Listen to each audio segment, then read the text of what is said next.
बच्चों आज मैं आपको इंटेलिजेंस टेस्ट के बारे में बताऊंगा। अक्सर होता क्या है यूपी टेट और सी टेट में इंटेलिजेंस टेस्ट, क्रिएटिविटी टेस्ट और पर्सनल टेस्ट के क्वेश्चन आने पर बच्चे भेद नहीं कर पाते। तो आज मैं इंटेलिजेंस टेस्ट के बारे में विस्तार पूर्वक बताऊंगा। इसमें इंटेलिजेंस टेस्ट को दो भागों में बांटा गया है, इंडिविजुअल इंटेलिजेंस टेस्ट और दूसरा ग्रुप इंटेलिजेंस टेस्ट।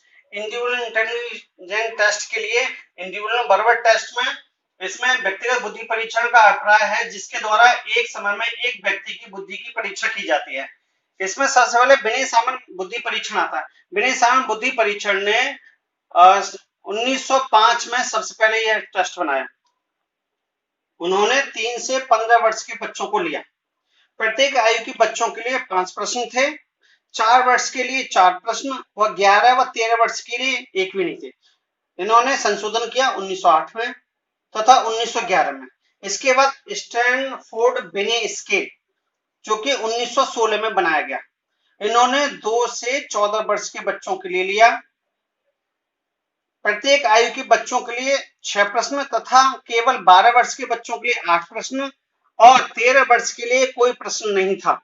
इसमें भी संशोधन किया गया 1937 में, फिर उसके बाद 1960 में, फिर 1980 में और 2003 में।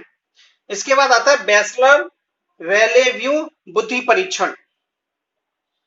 इस परीक्षण का निर्माण डेविस बैचलर द्वारा सन 1939 में किया गया।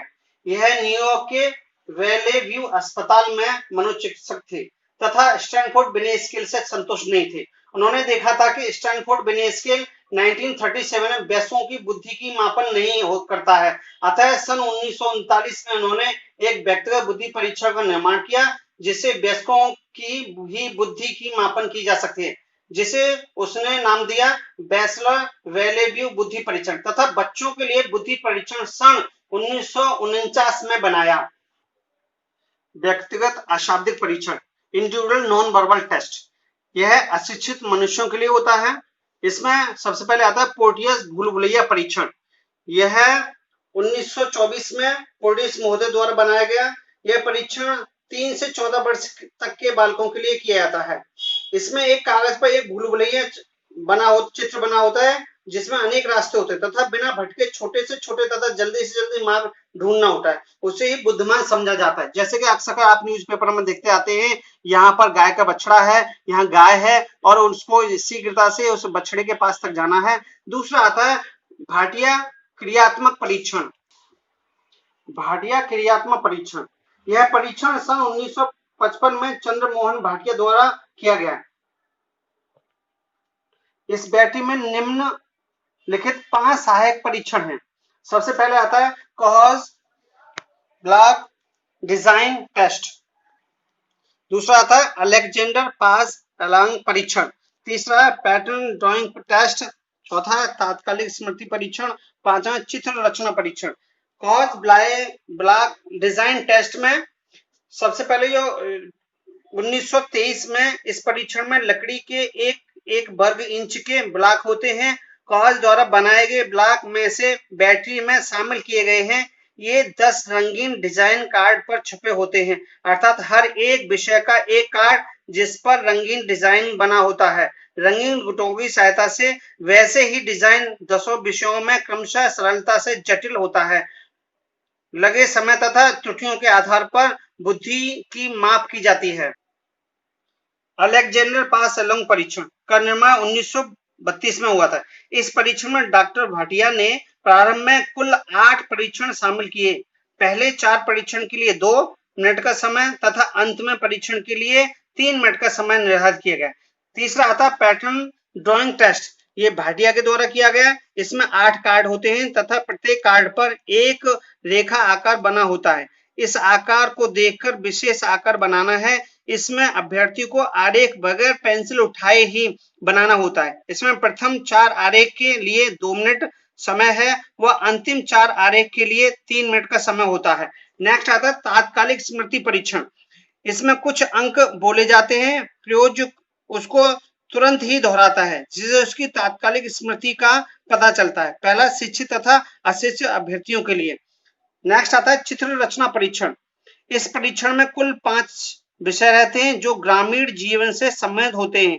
इन चित्रों में क्रमशः 2, 4, 6, 8, 12 के टुकड़े रहते हैं।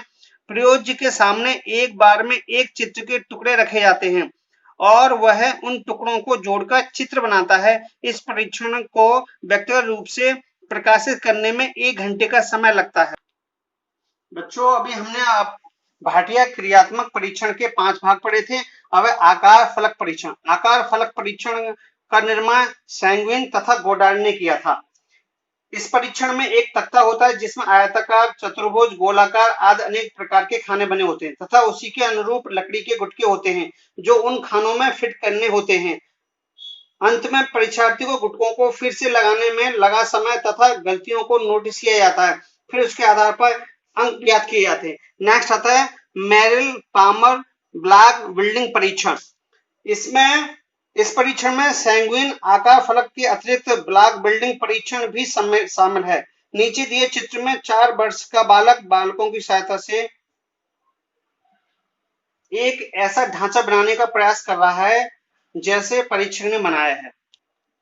जैसा कि चित्र में दिखाया गया है, प्लस को प्लस वाले खाने में, अर्धगोले को अर्धगोले में, इसको इसमें रखा जाता है, फिट किया जाता है। बच्चों, अभी हमने व्यक्तिगत बुद्धि परीक्षण के बारे में बताया था। अब है सामूहिक बुद्धि परीक्षण। सामूहिक बुद्धि परीक्षण 2 भागों में बांटा गया है, सामूहिक शाब्दिक परीक्षण, सामूहिक अशाब्दिक परीक्षण।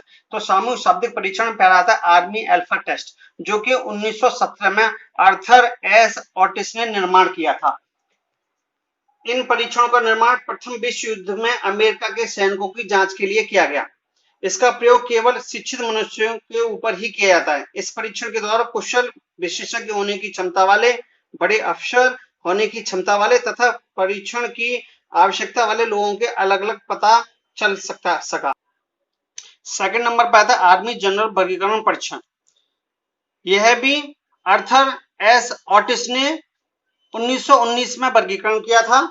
अल्फा परीक्षण की सफलता के बाद अमेरिका में द्वितीय विश्व के समय युद्ध व नौसेना विभागों के सैनिकों के वर्गीकरण के लिए कुछ समूह परीक्षण बनाए गए, जिनमें 2 विशेष रूप से उल्लेखनीय है, नौसेना सामान्य वर्गीकरण परीक्षण और सेना सामान्य वर्गीकरण परीक्षण। तीसरा आता है सोहनलाल बुद्धि परीक्षण। उत्तर प्रदेश की मनोविज्ञानशाला में 11 वर्ष की आयु के बालकों के लिए डॉक्टर मोहन लाल द्वारा निर्मित एक समूह परीक्षण का प्रयोग किया गया। 13, 14, 15 वर्ष की आयु के बालकों के लिए तथा वयस्कों के लिए भी बुद्धि परीक्षण बनाया गया। टर्मन मानसिक योग्यता समूह परीक्षण, यह 1920 में निर्माण किया गया। इस परीक्षण का निर्माण 1920 में हुआ। इस परीक्षण में 10 उप परीक्षण है। हमें सामूहिक अशाब्दिक परीक्षण नॉन वर्बल टेस्ट के बारे में वर्णन करेंगे। आर्मी बीटा परीक्षण प्रथम विश्व युद्ध के दौरान इसका निर्माण किया गया। इसके निर्माता आर्थर एस ओटिस हैं, जो कि 1919 में इन्होंने इस टेस्ट का निर्माण किया था। फिर है पिगन अशाब्दिक परीक्षण। यह परीक्षण इंग्लैंड के मनोवैज्ञानिक पिगन द्वारा बनाया गया। इस परीक्षण में 4 पद होते हैं, प्रत्यक्षात्मक, दूसरा गत समानताएं, तीसरा आदर्श और चौथा है आकृति क्रमिक। अब शिकागो अशाब्दिक परीक्षण। यह परीक्षण 6 वर्ष की आयु से लेकर प्राणों तक के लिए है, लेकिन 13 वर्ष की आयु के लिए यह परीक्षण बहुत आवश्यक है। उसे अधिक आयु के लोगों की बुद्धि परीक्षा में यह इतना उपयोगी नहीं है। डॉक्टर गुड एनफ मनुष्य कर्षक परीक्षण। इस परीक्षण का निर्माण डॉक्टर गुड एनफ, जो एक महिला मनोवैज्ञानिक थी, उनके द्वारा सन 1926 में किया गया। जब समय कम हो तब इसका प्रयोग किया जाता है। इसमें पुरुषों का चित्र बनाने को कहा जाता है तथा बच्चे पुरुषों के संप्रत्यय से भली भांति परिचित होते हैं। विशेष कौशल, अभिव्यक्ति, प्रेक्षण आदि पर उन्हें विशेष अंक मिलते हैं। रेविन्स प्रोग्रेसिव मैट्रिक टेस्ट। इस परीक्षण का निर्माण जेसी रेविन्स द्वारा अनुमानित सन 1936-38 में किया गया। यह एक तरह का अशाब्दिक या भाषा रहित परीक्षण है। कैटल संस्कृति मुक्त बुद्धि परीक्षण। इस तरह के परीक्षण में 3 वर्ग दिए हैं तथा चौथे वर्ग की जगह खाली है। तीनों वर्गों में कुछ आकार बने हुए हैं। बाईं ओर 5 आकार बने हुए हैं। प्रस्तुत चित्र में चौथे वर्ग की जगह में 5 वर्ग में से एक ऐसा आकार रखना होता है जिसमें उपयुक्त बैठती है, तो उसका संबंध तीसरे वर्ग से वही होता है जो पहले वर्ग का दूसरे वर्ग से होता है। बोलो। बच्चों इसका स्क्रीनशॉट ले लीजिए। बच्चों वीडियो अच्छा लगा हो तो लाइक कीजिए, सब्सक्राइब कीजिए और सेंड कीजिए।